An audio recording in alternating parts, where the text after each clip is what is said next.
ఇప్పుడు ఆంధ్ర రాష్ట్రానికి సంబంధించి రాజశేఖర రెడ్డి గారి యొక్క అభిమానులు కావచ్చు, రాజశేఖర రెడ్డి గారి పేరే కదా జగన్మోహన్ రెడ్డి గారికి. ప్రత్యేకంగా గతంలో ఆయన ఈ సేవా సంస్థలు నడపలేదు, అనాథాశ్రమాలు నడపలేదు, ప్రజలకు సేవ చేసే కార్యక్రమాలు నడపలేదు, విద్యాలయాలు నడపలేదు, ఉచితంగా ఎవరికి చేయలేదు. ఈ రోజు వరకు కూడా వాళ్ళ కుటుంబం ఎవరికి కూడా సాయం చేసిన దాఖలాలు లేవు మనం చూసుకుంటూ ఉంటే. ఈ మనకు తెలియకుండా ఏమైనా చేశారేమో మనకైతే తెలియదు, కానీ రాజశేఖర రెడ్డి గారు కొంతమంది చేశారని చెప్పుకుంటారు. వీళ్ళు ఆస్తిపరంగా వాళ్ళకున్న డబ్బులు కానీ ఎవరికన్నా ఇచ్చిన సందర్భాలు కానీ ఏదైనా విపత్తులు సంభవించినప్పుడు కానీ అలాంటిది లేదు. ఇక రాజశేఖర రెడ్డి గారి పేరు దోరే ఈయన అధికారంలో రావడం కూడా జరిగింది. ఇప్పుడు రాజశేఖర రెడ్డి గారి అభిమానులు కావచ్చు, ఆ పార్టీలో ఉన్నటువంటి వీరాభిమానులు కావచ్చు, వాళ్ళు కోరుకుంది ఏంటంటే రాజశేఖర రెడ్డి గారి అబ్బాయి కదా అని చూశారు ఇతన్ని. ఈరోజు ఏమవుతుంది, రాజశేఖర రెడ్డి గారి బొమ్మ లేదు, రాజశేఖర రెడ్డి గారి భార్య లేదు, రాజశేఖర రెడ్డి గారి కూతురు లేదు, మిగిలింది రాజశేఖర రెడ్డి గారి అబ్బాయి.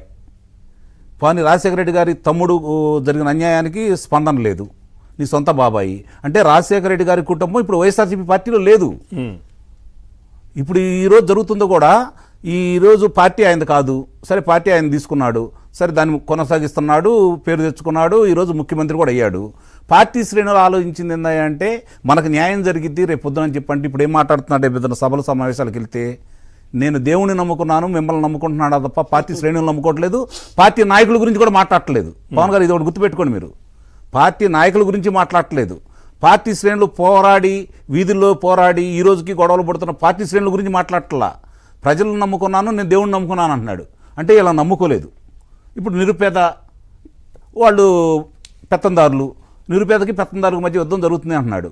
ఈయన నిరుపేద అని చెప్పి ఆయన చెబుతానే ఉన్నాడు, నాకేమీ లేదు, నేను ఒంటరి వాడిని, వాళ్ళందరూ నలుగురు కలిసి వస్తున్నారు, దుష్టమే అని చెప్పి మిమ్మల్ని టీవీ5 నాయుడు గారిని, అలాగే రామోజీరావు గారిని, పవన్ కళ్యాణ్ గారిని కలుపుతూ ఈ మధ్య కొత్తగా, అంటే కొత్తగా కాదు, గతంలోనే బాగా వాళ్ళకి క్షుణ్ణంగా తెలుసు, లోకేష్ బాబు అనే వ్యక్తి యొక్క శక్తి యుక్తి అతనికి వాళ్ళకి క్షుణ్ణంగా తెలుసు.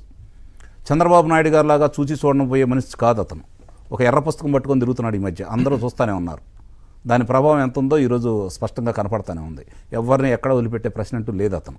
ఎందుకంటే న్యాయబద్ధంగా వెళ్తాడు, ధర్మబద్ధంగా వెళ్తాడు. వాళ్ళకి సాక్ష్యాధారాలు ఉన్నాయి, వాళ్ళు జరిగిన అకృత్యాలకి, వీళ్ళు చేసిన అకృత్యాలకి, వీళ్ళు చేసిన దౌర్జన్యాలకి సాక్ష్యాధారాలు ఈరోజు లోకేష్ బాబు దగ్గర చాలా స్పష్టంగా ఉన్నాయి. రేపు పొద్దున అధికారంలోకి వస్తే, అధికారం ఎటు పోయింది వాళ్ళకి, ఇప్పుడు వాళ్ళకి గౌరవప్రదమైన స్థానాలు వస్తాయని చెప్పి నిన్నదాకా భావించారు. అది వచ్చే పరిస్థితి ఈరోజు కనపట్టలేదు. వాళ్ళ సర్వేల ప్రకారం చూసుకున్నా కూడా, వాళ్ళ వేగుల సమాచారం ప్రకారం చూసుకున్నా కూడా రమారమి 150 నుంచి 121 స్థానాలు ఈ కూటమికి వస్తుందని చెప్పి చాలా స్పష్టంగా వాళ్ళకి అర్థమైపోయింది. దాంట్లో ఎలాంటి సందేహం కూడా లేదు. మిగిలిన 10 నుంచి 15 స్థానాలు ఏదో వస్తాయి అంటే ఇప్పుడు షర్మిల గారి పుణ్యమని అవి కూడా రావేమని భయం ఏర్పడింది. కాబట్టి ఇప్పుడు ఇవన్నీ ఎట్లా వాళ్ళు చేసుకోవాలనే ఆలోచనతో వచ్చిన తర్వాత ఇప్పుడు ఇక్కడికి వచ్చి తోటి మాట్లాడారు కేసీఆర్ గారితో మాట్లాడుకున్న తర్వాత ఇందాక చెప్పినట్టు మామూలుగా వారు ఇందాక ఒక ముతక సామెతను ఉదాహరించారు, అది వాస్తవం కూడా. సరే ఇప్పుడు జరుగుతున్న పరిణామాలు చూసుకుంటామంటే వీళ్ళిద్దరి మధ్య 45 నిమిషాలు చర్చలు జరిగినాయి. ఇందాక నేను చెప్పినట్టు షర్మిల గారి విషయాన్ని కొద్ది రోజుల క్రితం మా ఎండి గారు కూడా రాశారు, అంటే ఆల్రెడీ కాంగ్రెస్ పార్టీకి కూడా ఒక లెటర్ అయితే పంపించారు, మీకు కేంద్రంలో ఉంటే మా సపోర్ట్ మీకే అన్నట్టుగా. అంటే ఒకవైపు బీజేపీకి, ఇంకోవైపు కాంగ్రెస్, రెండు వైపులా జగన్ ఈ విధంగా వెళ్తున్నారని. ఆ రోజు భావోద్వేగానికి లోనయ్యారు, కానీ ఆయన కారాగారం నుంచి ఎలా బయటకు వచ్చింది ప్రజలందరికీ తెలుసు కదా. ఇప్పుడు అర్థమైపోయింది కదా ఈయన ఆ రోజు ఈయన ఎందుకు నమ్మారు. పులివెందల పులికి ఢిల్లీ సింహాసనానికి జరుగుతున్న మరి యుద్ధం అని చెప్పి ప్రకటించారు కదా, నిజమే అనుకున్నారు జనాలు. ఈరోజు పులి కాదు, ఇంకా దాని గురించి నేను మాట్లాడను, పులి కాదు ఏ విధం అని చెప్పి వాళ్ళకి అర్థమైపోయింది. కుటుంబం లేదు, కుటుంబాలను దూరం చేసుకున్నారు, కార్యకర్తలను దూరం చేసుకుంటున్నారు. ఈరోజు నిన్ను నమ్ముకొని చేసుకున్న వాళ్ళందరూ ఒక్కొక్కళ్ళు వెళ్ళిపోతూ ఉన్నారు. మొన్నే గతంలో కూడా చెప్పారు పెద్దలందరూ కూడా. ఈరోజు ఇవాళ పరిస్థితి ఎలా ఉంది అంటే, ఎవ్వరు ఎక్కడ ఎలా ఉండాలి అనే నిర్ణయానికి వాళ్ళు వచ్చిన తర్వాత అవకాశాలు ఎటున్నాయని చెప్పి పారిపోతున్నారు నాయకులందరూ. అవకాశాలు లేవు తెలుగుదేశం పార్టీలో రావడానికి, అవకాశం లేదు జనసేన పార్టీలోకి వెళ్ళడానికి. వాళ్ళకి కనపడుతుంది అంటే భారతీయ జనతా పార్టీ, లేదంటే ప్రస్తుతం ఉన్న కాంగ్రెస్ పార్టీ. అందుట్లో అటు కొంతమంది వెళ్తారు, ఇటు కొంతమంది వెళ్తారు. నేను చెప్పినట్టు వీర విధేయులు తెలుగుదేశం పార్టీలోకి రావడానికి ఇష్టం లేని వాళ్ళందరూ కాంగ్రెస్ పార్టీలోకి వెళ్ళొచ్చు. కొంతమంది దుర్మార్గాలు చేసిన వాళ్ళు, దోపిడీలు చేసిన వాళ్ళు, ప్రజలను ఇబ్బంది పెట్టిన వాళ్ళు, హత్యలు చేసిన వాళ్ళందరూ భారతీయ జనతా పార్టీకి వెళ్ళొచ్చు. నిస్సందేహంగా చెబుతున్నాను నేను. ఇప్పుడు జరుగుతున్న పరిణామాలు వాళ్లే కదా కాపాడుతుంది ఇతను. భారతీయ జనతా పార్టీ యొక్క అండదండలు, నిన్నటువంటి కేసీఆర్ గారు అండదండలు ఇందాక జ్యోత్స్నా గారు చెప్పారు. ఆ రోజు ఏ విధంగా సహాయ సహకారాలు చేసింది 2019లో అనేది. ఈరోజు అవన్నీ లేవు. ఒక స్తంభం ఇక్కడ కూలిపోయింది, 2 స్తంభాలు పక్కకెళ్ళిపోయినాయి, ఏకస్తంభం ఒకటే మిగిలింది. ఆ స్తంభం మీద నిలబడదని చెప్పి ఆయనకు తెలుసు. కనీసం నిలబడడానికి ఆయన ప్రయత్నం చేస్తున్నాడు.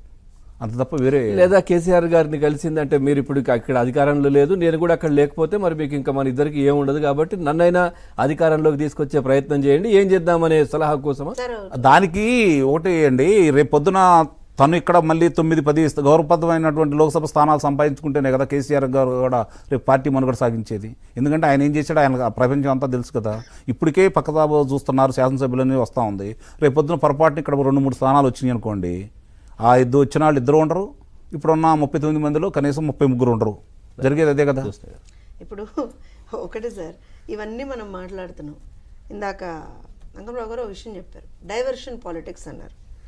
అసలు ఇవాళ కూర్చొని అసలు జగన్మోహన్ రెడ్డి ఎందుకు వచ్చాడు, జగన్మోహన్ రెడ్డి ఎందుకు మాట్లాడాడు ఇంతసేపు, డైవర్షన్ పాలిటిక్స్కి అసలు ఏమంటే ఆద్యుడు పితామహుడు జగన్మోహన్ రెడ్డి అనమాట. ఎందుకంటే బాబు ప్రత్యేక హోదా ఏదమ్మా అని అంటే, ఆగండి ఒక్క నిమిషం 1 minute, అవి చూసారా అక్కడ ఇదైపోయింది, వాళ్ళు వీళ్ళని చంపేశారు.